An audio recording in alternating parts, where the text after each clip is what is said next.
Movie शुरू होती है। एक कबीले को दिखाते हुए ये लोग स्नो माउंटेन्स पर रहा करते थे और वहां के जंगली हाथियों का शिकार किया करते थे। वहां के हाथी पहाड़ों पर काफी कम आया करते थे और कभी कभी तो वो बिल्कुल भी नहीं आया करते थे, जिसकी वजह से इन कबीले वालों को भूखे ही मर जाना पड़ जाता था। और इसी बात को लेकर यहाँ के कबीले वाले काफी ज्यादा परेशान और अपसेट होते हैं। वहां पर एक सीनियर लेडी थी और सभी वहां के रहने वाले उसे माँ कहते हैं। माँ के पास एक एबिलिटी थी कि वह सोल से बातें कर पा रही थी। वहीं पर उन्हें एक लड़की मिलती है जिस लड़की का नाम इवोलेट होता है। उसी कबीले का एक लड़का जिसका नाम डीले होता है। डीले इवोलेट को काफी पसंद करने लग गया था। डीले के फादर के पास एक व्हाइट रॉड भी था, क्योंकि जब भी वह शिकार करने जाते थे तो सबसे पहले वही शिकार किया करते थे। डीले के फादर डिसाइड करते हैं कि वह एक जर्नी पर जाएंगे। रात में डीले के फादर अपने फ्रेंड से कहते हैं कि मुझे जाना ही होगा, लेकिन मुझसे एक वादा करो कि इस बारे में तुम कोई भी बात किसी को नहीं बताओगे और ना ही यह रीजन बताओगे कि मैं आखिर यहाँ से क्यों गया हूँ। जिसके बाद वो अपना व्हाइट रॉड अपने दोस्त को देकर वहां से निकल जाते हैं। डीले के फादर के जाने के बाद वहां और भी बच्चे मिलकर डीले को काफी परेशान करने लगे थे और कहते हैं कि तुम्हारे फादर भाग गए हैं, क्योंकि इन्हें यह लग रहा था कि डीले के फादर डर कर यहाँ से भाग गए हैं, मगर रियलिटी कुछ और ही था। उनके वहां से जाने का राज उनके फ्रेंड के अलावा कोई भी नहीं जानता था। इवोलेट और डीले बहुत ज्यादा अकेला महसूस करते हैं और उन्हें किसी की सहारे की जरूरत होती है। इसीलिए जब वे दोनों आपस में मिलते हैं तो उन दोनों की फ्रेंडशिप हो जाती है। समय बीतता रहा और ये दोनों एक दूसरे को लाइक करने लग गए थे। ऐसे ही चलते चलते काफी साल गुजर जाता है और इवोलेट और डीले दोनों बड़े हो चुके थे। एक बार फिर से बहुत सारे हाथी इनके कबीले के एरिया में आ गए थे। वहां पर यह फैसला किया जाता है कि जो कोई भी उन हाथी का पहले शिकार करेगा उसकी शादी इवोलेट से करवा दी जाएगी और उसे व्हाइट रॉड दे दिया जाएगा और तो और उसे कबीले का लीडर बना दिया जाएगा। इवोलेट उससे कहती है कि क्यों ना हम यहाँ से भागकर शादी कर लें, लेकिन डीले कहता है कि नहीं, मैं नहीं भागने वाला। जैसे मेरे फादर भाग गए थे और देखना, मैं ही जंगली हाथी का शिकार करूंगा और तुमसे ही शादी करूंगा। सभी कबीले के लोग जंगली हाथियों का शिकार करना शुरू कर देते हैं। एक काफी बड़े हाथी को वे लोग एक जाल में फंसाने में कामयाब हो जाते हैं, लेकिन उनका कोई भी फायदा नहीं होता, क्योंकि वो हाथी उन जालियों को तोड़कर भाग जाता है। लेकिन वो जाल हाथी के बॉडी में फंस गया था और सारे कबीले वाले उस जाल को पकड़कर लटक जाते हैं। हाथी की रफ्तार बढ़ती जा रही थी और सभी को जाल छोड़ना पड़ता है। सिर्फ डीले ही था जो उस जाल को पकड़कर रखा हुआ था। हाथी डीले को घसीट हुआ पहाड़ी की ऊंचाई पर ले आता है। वहां पर लाने के बाद वो हाथी डीले पर अटैक कर देता है, लेकिन डीले उस हाथी को अपने भाले से हमला करता है, लेकिन उसे कोई भी फर्क नहीं पड़ता और वो एक बार फिर से डीले पर अटैक कर देता है कि तभी डीले एक बार फिर से उस हाथी पर अपने रॉड से हमला करता है और इस बार वो हाथी मर जाती है। उसी समय कबीले के लोग वहां पर पहुंच जाते हैं और सभी देखते हैं कि डीले ने इतने बड़े हाथी को मार डाला है। ये देखकर सभी बहुत ज्यादा खुश हो जाते हैं और डीले को वो व्हाइट रॉड दे दिया जाता है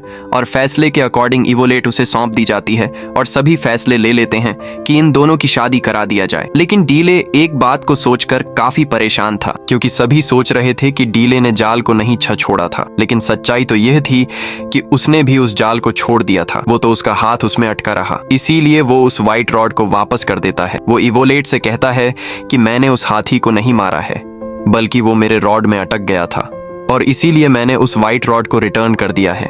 अब उसने व्हाइट रॉड को छोड़ दिया है तो मतलब उसने इवोलेट को भी छोड़ दिया, क्योंकि इवोलेट उसी को मिलती जिसने हाथी का शिकार किया था। उसकी इस तरह की बात को सुनकर इवोलेट उससे नाराज हो जाती है और उन दोनों में सेपरेशन हो जाती है। वो दोनों एक दूसरे से काफी ज्यादा प्यार करते थे, लेकिन वहां की रीति रिवाज और परंपरा से बंधित थे। उसी रात कुछ लोग घोड़े पर सवार उनके कबीले पर अटैक कर देते हैं और उस कबीले के मेल्स और फीमेल्स को कैदी बनाकर अपने साथ ले जाते हैं और उन्हीं प्रिजनर्स में इवोलेट भी शामिल थी। लेकिन डीले के साथ उसके कुछ साथी बच गए थे, इसीलिए डीले कहता है कि मैं अपने कबीले और अपने लोगों को बचाकर वापस जरूर लाऊंगा। डीले का साथी कहता है कि वहां की खतरनाक पहाड़ियों से कोई भी वापस नहीं आता। डीले कहता है जिन लोगों ने अटैक किया है हम पर, वो भी तो वहीं से ही आए थे। वो डिसाइड कर लेता है कि मैं उनका पीछा करूंगा। इसके बाद डीले उन अटैक करने वाले और उनके घोड़ों के पैरों के निशानों को फॉलो करते हुए आगे बढ़ता है। डीले के साथ उनके साथी भी जा रहे थे, लेकिन उनके आगे की जर्नी काफी मुसीबत खड़ी करने वाली थी और वहां से अपने लोगों को बचाकर वापस आना काफी ज्यादा मुश्किल था। लेकिन डीले और उसके साथी बड़ी से बड़ी मुसीबत का सामना करने के लिए तैयार थे, क्योंकि उन्हें अपने लोगों को सही सलामत वहां से वापस लेकर आना था। वो रात दिन बस चलते रहते हैं।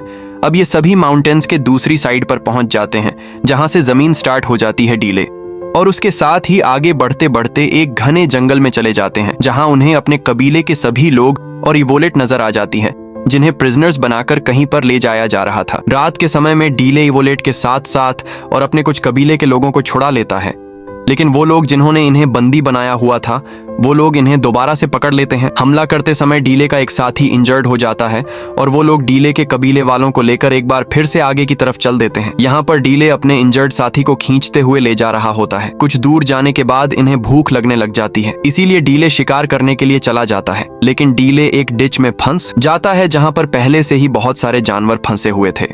उसी में एक शेर भी फंसा हुआ था जो काफी बड़ा होता है और काफी ज्यादा खतरनाक भी होता है। और ये बातें करने वाला शेर था। वहां पर बारिश होने लगती है, उस डिच में पानी भरना स्टार्ट हो जाता है और शेर डूबने लगता है, लेकिन शेर को डूबकर मरने से पहले डीले उसे आजाद करने के बारे में सोचता है। डीले उस शेर से कहता है कि मैं तुम्हें आजाद तो कर दूंगा, लेकिन एक वादा करो कि तुम मुझे नहीं खाओगे। डीले उसे आजाद करवा देता है और उसके कहे हुए के मुताबिक वो उसे बिना खाए ही वहां से चला जाता है, जिसके बाद डीले इस डीट से बाहर आ जाता है और अपने इंजर्ड साथी के पास आ जाता है। उसका साथी डीले से कहता है कि मैंने यहाँ पर रात में किसी की चिल्लाने की आवाजें सुनी हैं, और यह दोनों उसी डायरेक्शन की तरफ चल देते हैं जहां से चिल्लाने की आवाजें सुनाई दिया था। वहां पर आने के बाद इन्हें पता चलता है कि कल रात उस गांव पर किसी ने अटैक कर दिया था। जब यह लोग वहां पर जाते हैं तब वहां के कबीले के लोग इन्हें घेर लेते हैं। वो कबीले के लोग उन दोनों को मारने ही वाले थे कि तभी वहां पर वही शेर आ जाता है जिसकी जान डीले ने बचाया था। उस शेर को देखकर उस कबीले के सारे लोग डर जाते हैं। वो शेर डीले की तरफ बढ़ने लगता है, तब डीले कहता है कि मैं तुम्हें बचाया था, मुझे पहचानने की कोशिश करो। उसकी बात सुनकर शेर डीले और कबीले के बाकी लोगों को बिना कोई नुकसान पहुंचाए वहां से चला जाता है। यह सब कुछ देखकर उस कबीले के लोग काफी हैरान हो जाते हैं और वो डीले और उसके फ्रेंड को अपने साथ ले जाते हैं और काफी अच्छे से उन दोनों का खातिरदारी करते हैं, उन्हें खाना खिलाते हैं। डीले उनसे पूछता है कि तुम हमारी भाषा कैसे जानते हो, जिस पर वो उससे कहते हैं कि काफी अरसा पहले एक आदमी यहाँ पर आया था और वो आदमी यहाँ पर कोई सेफ जगह देखने आया था और उसी आदमी से हमने आप लोगों की लैंग्वेज सीखी। यहाँ पर हमें पता चलता है कि वो आदमी कोई और नहीं बल्कि डीले के पिता ही थे। डीले उन लोगों से पूछता है कि इस समय वो आदमी कहाँ पर है। तब कबीले के लोग बताते हैं कि उन्हें डीम सोल्स अपने साथ लेकर चली गई हैं और कुछ हमारे भी लोग हैं जो उसके साथ चले गए हैं, और वो एक ऐसी जगह है जहाँ से आज तक कोई भी बचकर वापस नहीं आया, लेकिन अब तुम ही हो जो हमें वहां पर ले जाओगे। तब डीले कहता है कि आखिर मैं ही क्यों। तब उसका लीडर बताता है कि हमारे प्रेडिक्शन के मुताबिक हमारे पास एक आदमी आएगा, शेर से बातें करेगा, वो आदमी हमारे लोगों की जान बचाएगा। उस कबीले के लोग उनके आसपास के सभी कबीले वाले लोगों को ये बताते हैं कि शेर से बातें करने वाला आ गया है। डीले के साथ ही उसे बताता है कि मैं तुम्हें एक बात बताता हूँ, और वो ये है कि तुम्हारे फादर किसी से डरकर नहीं भागे थे। वो अपने कबीले की जान बचाने के लिए एक नए प्लेस ढूंढने के लिए निकले थे ताकि हमारे लोगों को भूखा ना मरना पड़े। डीले उससे पूछने लगता है कि तुमने मुझे यह बात पहले क्यों नहीं बताई। वह कहता है कि तुम्हारे फादर ने ही मना किया था कि यह बात किसी को ना बताया जाए, क्योंकि अगर उस कबीले के बाकी लोगों को पता चल जाता तो सभी लोग उस जगह को एक एक करके छोड़कर भाग जाते। इसीलिए उन्होंने मुझे यह कहा था कि मैं इस बात को छुपा कर रखूं। अब डीले के साथ उस कबीले के लोग पहाड़ों की तरफ चल देते हैं। वो सभी एक नदी के पास पहुंच जाते हैं और बोट्स में बैठकर आगे बढ़ते हैं, लेकिन डीले और उसके साथ में आए हुए लोग आगे बढ़ नहीं सकते थे क्योंकि उनके पास बोट्स नहीं थी। इसीलिए अब वे सभी डिसाइड कर लेते हैं कि वो पैदल ही अपना सफर तय करेंगे, लेकिन पैदल सफर करना काफी ज्यादा मुश्किल था क्योंकि उनके सामने बहुत ही बड़ा डेजर्ट था जिन्होंने उस रास्ते से जाना था और कोई भी उस डेजर्ट को आज तक पार नहीं कर पाया था। लेकिन डीले हार नहीं मानता। वो कहता है कि हम इस डेजर्ट को पार कर लेंगे, चाहे कुछ भी हो जाए, हम अपने लोगों को आजाद करवा कर ही ले आएंगे। इसीलिए यह लोग सुबह होते ही अपनी मंजिल की तरफ चल देते हैं। कुछ दिन सफर करने के बाद अब यह सभी अर्थ के दूसरी तरफ चले जाते हैं। वहां पर यह देखते हैं कि बहुत ही बड़े बड़े पिरामिड बनाए जा रहे हैं। लोगों को गुलाम बनाकर यहाँ लाने का मकसद ये है ताकि उनसे यहाँ पर जबरदस्ती काम करवाया जा सके। पिरामिड्स बनाने में वहां पर उन लोगों की तादाद बहुत ही ज्यादा थी और उन गुलामों का भी तादाद बहुत ज्यादा थी। ये लोग अपने लीडर को गॉड कहते हैं। ये लोग अपने बारे में बताते हैं कि ये लोग आसमान से उड़कर आए हैं। उनका गॉड अपने चेहरे को किसी को नहीं दिखाता, बल्कि वह हमेशा पर्दे के पीछे रहता है। इनका गॉड बस इन लोगों को ऑनर्डर देता है। ऑनर्डर्स ये होता है कि इन गुलामों से जल्दी काम करवाओ। डीले और उसके साथ आए हुए कबीले का सरदार ये दोनों मिलकर गुलामों के टेंट में चले जाते हैं। इन लोगों के सामने एक आदमी को लाया जाता है जो कि ब्लाइंड था। वो आदमी उन सभी लोगों को बताता है कि 3 में से सिर्फ एक गॉड ही है जो जिंदा रह गया है। तब डीले पूछता है कि उसे कैसे मारा जा सकता है। तब वो अंधा आदमी बताता है कि वो गॉड डरता है एक ऐसे शख्स से जिसके शरीर पर एक खास तरह का निशान होगी, और वो निशान इस तरह का है जैसे स्पेस में दिखने वाले विजिबल निशान होते हैं। प्रेडिक्शन के मुताबिक वो आदमी सभी कबीले वालों को, सारे गुलामों को बचाएगा। उसी समय डीले से पूछा गया कि क्या तुम्हारे बॉडी पर ऐसा कोई निशान है, लेकिन डीले इसका कोई भी जवाब नहीं देता। यहाँ पर उसे यह भी पता चल जाता है कि उसकी फादर की डेथ हो चुकी है और उन लोगों ने ही उन्हें मारा है जो उसके कबीले वालों को गुलाम बनाकर यहाँ पर लेकर आए हैं। इसके बाद डीले और उसके साथी अपने लोगों के पास आ जाते हैं, लेकिन अब वे सभी भी कुछ लोगों के नजरों में आ चुके थे और उन लोगों के बीच में लड़ाई शुरू हो जाती है। उसी फाइट में डीले का साथी मारा जाता है। मरने से पहले वो डीले के फादर का व्हाइट रॉड डीले को दे देता है और अब डीले सभी का बदला लेना चाहता है। वो सभी का जान बचाना चाहता है, वो सबको आजाद करवाना चाहता है। कुछ लोग देखते हैं कि इवोलेट के हाथ पर चोट के निशान हैं और यह निशान बिल्कुल आसमान में दिखने वाली विजिबल निशानों की तरह ही थी, यानी प्रेडिक्शन के मुताबिक वो निशान इवोलेट में पाई गई। उस निशान को देखकर सभी लोग काफी डर जाते हैं। इवोलेट को वो लोग अपने गॉड के पास लेकर जाते हैं, क्योंकि जिसके हाथ पर वो निशान होंगे वो उसे बचाएगा और उसे आजाद करवाएगा। वहां के लोग अपने गॉड को बताते हैं कि यहाँ पर एक शिकारी भी आ रहा है। इस लड़की के पीछे सुबह में डीले और उसके लोग अपने लोगों के पास जाने के लिए मजदूर बन जाते हैं। डीले के लोग जंग का ऐलान कर देते हैं।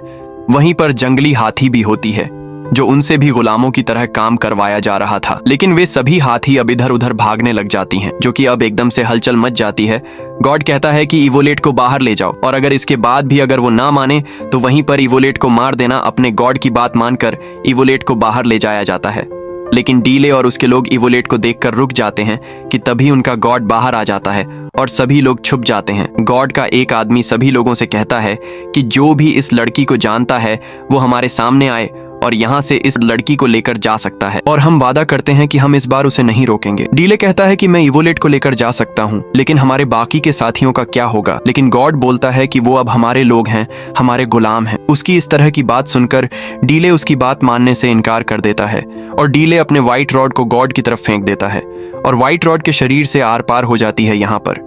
अब डीले सभी से कहता है कि देखो तुम सब, यह भी हमारी तरह एक इंसान ही था, उसे भी तकलीफ होती थी और वो मारा जा चुका है, जिसके बाद दोनों कबीलों के बीच में लड़ाई शुरू हो जाती है और इस जंग में डीले के लोग जीत जाते हैं। लेकिन कबीले का वो आदमी जो उसके कबीले के लोगों को यहाँ पर बंदी बनाकर लाया था, वो इवोलेट को एक तीर से मार देता है, जिससे इवोलेट मर जाती है। बदले में डीले उस आदमी को भी मार डालता है जिस आदमी ने इवोलेट पर तीर मारा था।